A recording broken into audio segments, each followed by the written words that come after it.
अस्सलाम grade pre 9। उम्मीद है आप सब ठीक होंगे। मैं आपकी मैथ की teacher Sana Hamza from the NAS international college of London. Students, ये आपका मैथ का लेक्चर है, स्टार्ट करते हैं। हमने अपनी एक्सरसाइज जो है 1.2 आज स्टार्ट करनी है। 1.1 का जो टॉपिक था वो था मीन, और उसके बाद में आपने काफी ज्यादा चीजें जो पढ़ ली हैं कि अगर आपके पास नंबर हो तो उसका मीन कैसे निकालते हैं, वर्ड प्रॉब्लम हो तो उसका मीन कैसे निकालते हैं, और अगर आपके पास टेबल की फॉर्म में कोई डाटा हो तो उसका मीन कैसे निकालते हैं। फिर उसके बाद लास्ट 2 लेक्चर्स में मैंने आपको ना फ्रीक्वेंसी टेबल के बारे में काफी इन्फॉर्मेशन बताई है, उसकी बेसिक डेफिनेशन आपने पढ़ी। और कल की ना आपको मैंने उसकी जो है ना एग्जाम्पल 1 और एग्जाम्पल 2 शेयर की थी। तो उम्मीद है आपको समझ आ गई होगी। आज हम अपनी एक्सरसाइज 1.2 स्टार्ट करेंगे। 1.2 का क्वेश्चन नंबर 1। ठीक है, इसमें बेटा वही चीजें यूज होंगी जो हमने जो है अपनी बेसिक डेफिनेशन पढ़ी थी। वो उस जो वहां पे हमने अपनी बेसिक डेफिनेशन में सीखा था, वही चीजें जो है ना हम इस क्वेश्चन में अप्लाई करेंगे। तो चलिए स्टार्ट करते हैं। आपके पास क्या लिखा हुआ है, exercise 1.2 question number 1। Question number 1 में क्या लिखा हुआ था, following frequency distribution shows the marks obtained by the student in the mathematics test. आपका एक मैथ का टेस्ट होता है, और यहाँ पे नीचे जो है डिफरेंट जो है ना आपके नंबर्स हैं जो स्टूडेंट्स ने लिए हैं। Study the table carefully and answer the question below. आपने कहना है टेबल को बड़े ध्यान से आपने पढ़ना है, और ये जो नीचे क्वेश्चन है ना इनके आपने आंसर्स बताने हैं। ठीक है, अब यहाँ पे आपको कोई भी फ्रीक्वेंसी टेबल जो है ना वो बनाना नहीं पड़ेगा, ये ऑलरेडी आपको बनाया मिला हुआ है। बस आपको कुछ क्वेश्चन पूछेंगे और आपने बस उनका जवाब देना है। ठीक है, आपने बड़े नीट तरीके से बेटा अपनी नोटबुक अरेंज प्रिपेयर करनी है। एक्सरसाइज 1.2 लिखना है, क्वेश्चन नंबर 1 लिखना है। पूरी स्टेटमेंट लिखने की जरूरत नहीं है, just either the following frequency distribution, और नीचे जो ना टेबल बना के आप आपने क्वेश्चन बारी बारी लिखना है, और उसका नीचे आपने सोल्यूशन लिखना है। तो चलिए स्टार्ट करते हैं। क्वेश्चन नंबर 1 क्या लिखा हुआ है, what is the lower limit of third class interval. अच्छा, यहाँ पे वर्ड इस्तेमाल है लोअर लिमिट। तो आपको जब हमने क्लास लिमिट में पढ़ी तब मैंने आपको कहा था 2 चीजें आपने सीखी थी। एक लोअर लिमिट क्या होती है, एक अपर लिमिट क्या होती है। मैंने आपको कहा था अगर फॉर एग्जाम्पल आपका इंटरवल है वो 1 से लेके 20 तक का है, तो उसमें जो लोअर लिमिट होती है, जो पहला नंबर होता है वो आपकी लोअर लिमिट है।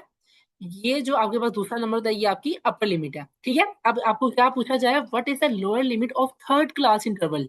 अब यहाँ पे थर्ड इंटरवल कौन सा है, ये फर्स्ट, ये सेकेंड इंटरवल है, और ये थर्ड इंटरवल है। तो मुझे ये बताएं जो थर्ड इंटरवल है उसकी लोअर लिमिट क्या है। तो इसका जो इंटरवल है वो आपके पास कहाँ से स्टार्ट है, 30 से, और कहाँ पे खत्म हो रहा है, 40 पे।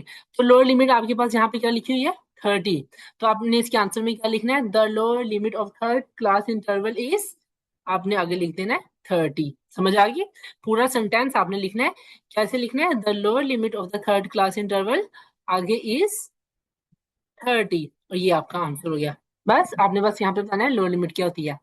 What is the upper limit of fifth class interval, 1 2 3 4, और ये आपके पास यहाँ पे आ गया, ये 5 इंटरवल है। आपको कहा जा रहा है जो 5 वाला इंटरवल है उसकी अपर लिमिट क्या है। तो हाँ जी बताएं इसकी अपर लिमिट क्या होगी, जो बाद वाला नंबर है, शाबाश। ठीक है, तो यहाँ पे अपर लिमिट क्या होगी, यहाँ पे आपने लिख देना है is 60। The upper limit of the fifth class interval is 60। अच्छा, what is the class size of each interval. अब क्लास साइज भी आप इसको कह सकते हैं और क्लास विड्थ भी आप कह सकते हैं। तो क्या रहा है कि क्लास साइज हर इंटरवल का कितना है, इसका निकालने का तरीका क्या है, बड़ी में से छोटी वैल्यू को माइनस करें। कोई भी आप इंटरवल पकड़ लें, जैसे 30 में से 20 को माइनस किया, क्या आंसर आ रहा है, 10 आ रहा है। 40 में से 30 को माइनस किया, क्या आंसर आ रहा है, 10 आ रहा है। यानी कि इसकी विड्थ कितनी है, तो यहाँ पे क्या विड्थ है सबकी, 10 है। तो इसका मतलब क्या हो गया, the class size of each interval is 10। बस आपने क्या करना है, इसका आंसर लिखना है, और कोई भी इसमें ना नई चीज नहीं है। अब अगर ये देखें, what is the frequency of class interval 30 to 40। 30 से 40 ये है, इसकी फ्रीक्वेंसी आपको बताई गई है, क्या बताई गई है, 12। तो आपने बस बता देना है the frequency of class interval 30 to 40 is, आगे बस आपने उसकी फ्रीक्वेंसी का आंसर बता दिया। क्या आंसर है इसका यहाँ पे, 42। अब अगला क्वेश्चन देखिए क्या लिखा हुआ है, how many students score less than 40 marks. अच्छा, आपको ना ये थोड़ा समझने वाला है। आपको ना ऊपर क्लास इंटरवल बताए गए हैं मार्क्स के, कि 10 से लेके 20 तक जो मार्क्स है ना कितने स्टूडेंट्स के आ रहे हैं, 4। 20 से लेके 30 तक मार्क्स है कितने ही आ रहे हैं, 7 स्टूडेंट्स के। 30 से लेके 40 तक मार्क्स है 12 स्टूडेंट्स के। आगे 40 से लेके 50 तक मार्क्स आ रहे हैं 9 स्टूडेंट के।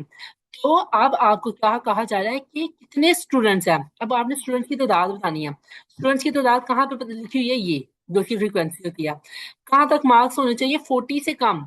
तो 40 से कम का इंटरवल कहाँ तक करा रहा है, यहाँ तक। तो उससे पहले जितने स्टूडेंट है ना उनको प्लस करें, तो जो आंसर होगा वो इसका आंसर हो जाएगा। समझ आई, क्लास इंटरवल का मतलब है आपके मार्क्स, फ्रीक्वेंसी का मतलब है स्टूडेंट्स। आपसे क्या पूछा जा रहा है कि कितने स्टूडेंट ऐसे हैं जिनके 40 से कम नंबर आए हैं। तो आपने अपना इंटरवल देखना है, जो 40 से कम तक रहा है उनके नीचे जो स्टूडेंट्स है ना उनको प्लस कर लें। तो 4 और 7 कितना हो गया, 11, 11 और 12 कितना हो गया बेटा, 23। तो आपके पास क्या आंसर आ गया, 23। अच्छा, यहाँ पे ना वर्ड इस्तेमाल हो रहा है कम्युलेटिव फ्रीक्वेंसी, ये आपको ना मैं अगले क्वेश्चन में बताऊंगी। तो एक ही बात है, आप मैं डायरेक्ट सबको प्लस भी कर लेंगे ना तो आपका आंसर आ जाएगा। ठीक है, 4 + 7 + 12 किया तो आपके पास आंसर आ गया 23। तो आपने बस इसका आंसर लिख देना है। अब what is the cumulative frequency of class interval 40 to 50? ये वाला क्वेश्चन मैं आपको करवाती हूँ, पहले आप ये देखें। Which class interval has highest frequency? कौन सी क्लास इंटरवल है जिसकी फ्रीक्वेंसी सबसे ज्यादा है? तो यहाँ पे देखिए सबसे बड़ा नंबर कौन सा है। अब ये 41 नहीं कहते ना बेटा, ये ना टोटल नंबर है। ठीक है, ये फ्रीक्वेंसीज आपके पास, तो सबसे ज्यादा बड़ी नंबर कौन सा यहाँ पे नजर आ रहा है आपको, 12। तो आपने क्या करना है, द क्लास इंटरवल, कौन सा इंटरवल, 30 to 40।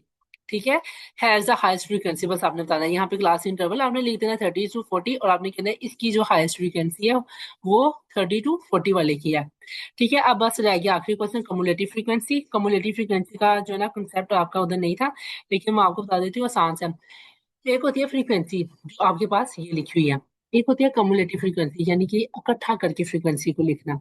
अब मैं कहती हूँ कि मुझे ना इस इंटरवल की फ्रीक्वेंसी बतानी है, तो इससे पहले जितनी भी फ्रीक्वेंसी होगी ना उनको प्लस करके जो आंसर आएगा ना वो इसकी कम्युलेटिव फ्रीक्वेंसी होगी। फॉर एग्जाम्पल 10 से 20 की कितनी है, 4। 20 से 30 की कितनी हो जाएगी, 11। कैसे, 4 को 11 7 प्लस किया तो 11 आंसर आ गया। अब 30 से 40 की फ्रीक्वेंसी कितनी होगी, 12 को, और जो पीछे सारे नंबर हैं इन सब को आपने ऐड करना है। ठीक है, तो वो इसका आंसर हो जाएगा। जब आपने इसको किया तो आंसर आ गया था 24।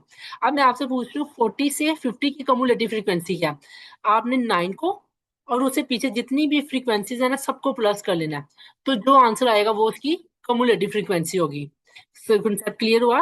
कम्युलेटिव फ्रीक्वेंसी का मतलब पता है फ्रीक्वेंसीज को इकट्ठा करके लिख देना। और इसी तरह अगर मैं अब आपको से पूछूं कि 60 से 70 के दरमियान की कम्युलेटिव फ्रीक्वेंसी क्या होगी, आपने 3 को इन सब नंबर्स में प्लस करके जो आंसर आएगा वो लिख देना है।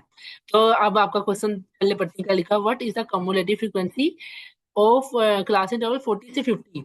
उसने इसका पूछा है कि 40 से 50 की कम्युलेटिव फ्रीक्वेंसी क्या होगी। आपने क्या करना है, 9 +12 +7 +4 कर लेना है। तो 4 + 7 11, 11 + 12 23, 23 + 9 किया तो आपके पास आंसर आ गया 32। तो बस आपने इन सबको प्लस कर देना है। तो आपने क्या कहना है, the cumulative frequency of the class interval is 32। तो यहाँ पे ना आपका जो क्वेश्चन नंबर 1 है वो कंप्लीट हो गया है बेटा।